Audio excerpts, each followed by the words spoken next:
என்னை அறிமுகப்படுத்தையில நிறைய பேர் சொன்னாங்க, இந்த மண்ணுக்கு சொந்தக்காரின்னு சொன்னாங்க. எனக்கு ரொம்ப மகிழ்ச்சியான விஷயங்க. எத்தனையோ அவார்டு வாங்கியிருக்கோம், வெளியூர்லாம் போய் டிவிலலாம் பேச போயிருக்கோம். சொன்னாங்க விஜய் தொலைக்காட்சியில் பேச போனோம்னு சொன்னாங்க. விஜய் தொலைக்காட்சியில் தோன்றும் போதே நான் நினச்சேம்மா நீ சங்கரங்கோயிலாக தான் இருப்பேன்னு நினச்சேன்னு ஒரு 2 நாள் சொல்லும் போது உள்ள சந்தோஷம் இருக்குது பார்த்தீங்களா, அது வேற எந்த விருது கிடைக்கும் போதும் கிடைக்காது. இந்த மண்ணுக்கு சொந்தக்காரின்னு சொன்னாங்க. இந்த இடத்துல அந்த வார்த்தையை கேட்பதற்கு ஏன் எனக்கு இவ்வளோ சந்தோஷமா இருக்கு அப்படின்னா, இங்க இருக்க கோமதி அம்மாள் தான் இந்த மண்ணுக்கு சொந்தக்காரி.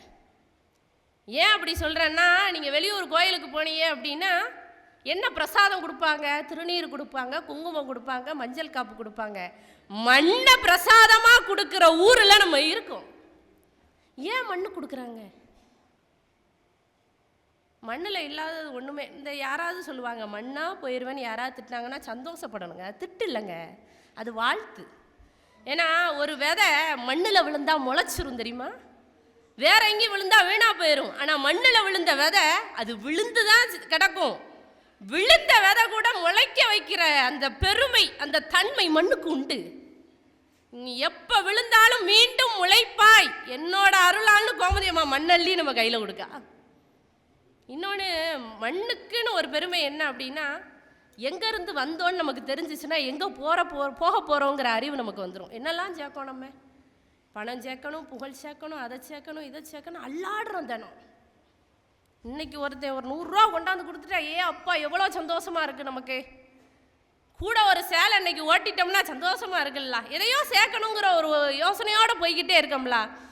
பைபிளில் விவிலியத்தில் ஒரு வார்த்தை உண்டு, டஸ்ட் உமன் டஸ்ட் ஆர்ட் அப்படின்னு சொல்லுவாங்க. இந்த மண்ணிலிருந்தான் மனிதன் வந்தான், கடைசியில் இந்த மண்ணில் தான் போக போகிறாங்கிற தத்துவத்தை உணர்த்துவதற்காகத்தான் இங்கே மண்ணு பிரசாதமாக கொடுக்க போகுது. இந்த இடத்துல இந்த மண்ணுக்கு சொந்தக்காரியாக இருப்பதில் திருமதி சங்கரேஸ்வரி ஆறுமுகம் அவர்களுக்கான பெருமை அனைத்தும் இந்த மக்களுக்கே சாரும் அப்படிங்கிறது தெரிவிச்சுக்கிறேன். இன்னைக்கு ரொம்ப ஒரு அழகான தலைப்பு.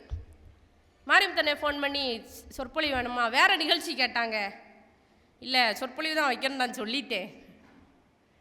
ஏன்னா சொற்பொழிவு கேட்க ஆள் நிறையா கிடையாதுங்க. நம்ம ஊரில் சொற்பொழிவு கேட்க இருக்க கூட்டம் மாதிரி வெளியூரில் இருக்காது, நான் பார்த்துருக்கேன். பட்டிமன்றம்னா கலகலன்னு சிரிப்பாக பேசுவாங்க, ஆனால் சொற்பொழிவுனா கருத்து சொல்லுவாங்க, கடவுளை பற்றி பேசுவாங்க, இறைவனை பற்றி பேசுவாங்க. இங்கேருந்து வெளியில் போகையில் கடவுள்கிட்ட வர வாங்கின மாதிரி இருக்கும், அவ்வளோ ஒரு நிறைவோடு போகலாம் அந்த சொற்பொழிவு கேட்கையில். ஆனால் அதை யாரும் புரிஞ்சுக்கிறதில்லை. வெளியிலேருந்து வர்ற நிறைய பேச்சாளர்கள், நிறைய சொற்பொழிவாளர்கள் என்னிடம் சொன்னது, சங்கரங்கோயிலில் தான்ப்பா சொற்பொழிவு கேட்கன்னு ஒரு கூட்டம் இருக்காங்க, அமைதியாக உட்காந்து கேட்குறாங்களே எல்லாத்தையும் அப்படின்னு சொல்கிறாங்க. இப்போ சமீபமாக என்கிட்ட அந்த வார்த்தையை யார் சொன்னாங்க அப்படின்னா, திருமதி வாசுகி மனோகர் அவர்கள் சொன்னாங்க. நான் ஒரு 7ஆம் வகுப்பு படிக்கையிலேருந்து அவங்கள நமக்கு தெரியும். வாசுகியத்தை தான் சொன்னாங்க, சங்கரங்கோயிலில் தான் சங்கரேஸ்வரி, உங்கள் ஊரில் தான் சங்கரேஸ்வரி, அமைதியாக கேட்காங்க எல்லாரும், ஜனரஞ்சகமாக வேணும் அப்படின்னு நினைக்காம சர்வ விஷயங்களையும் கொண்டாந்து உங்கள்கிட்ட சொல்லிடணும்னு ஆசையாக இருக்குது எனக்குன்னு சொன்னாங்க.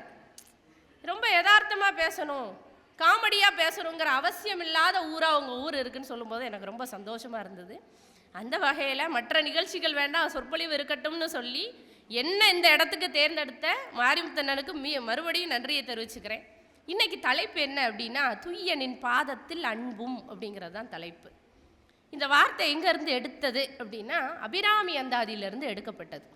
அபிராமி அந்தாதி உங்களுக்கு தெரியும், திருக்கடவுர் அபிராமி அம்பாள் இருக்காங்கல்ல, அவங்க மேலே பாடப்பட்ட பாட்டு. அபிராமி பட்டர் பாடியிருக்காரு, 100 பாட்டு இருக்குது. நிறைய பேர் பேசியிருக்காங்க. நான் நிறைய யூடியூப்லலாம் பார்த்தேன், நிறைய பேர் பேசி நான் கேட்டிருக்கேன். நான் நிறைய படித்ததை விட கேட்டது தான் அதிகம். ஏன்னா அங்கே தான் நிறையா வார ஒரு சொற்பொழிவு நடக்குமே, இடமே இல்லைனாலும் பக்கத்தில் மரத்து பக்கம் நின்று நான் கேட்டிருக்கேன்.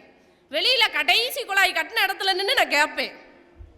அப்படி நிறைய பேர் பேசி நான் இந்த அபிராமி அந்தாதி கேட்டிருக்கேன். படிக்கவும் நிறைய வாய்ப்பு கிடைச்சிருக்கு, படிச்சிருக்கிறேன்.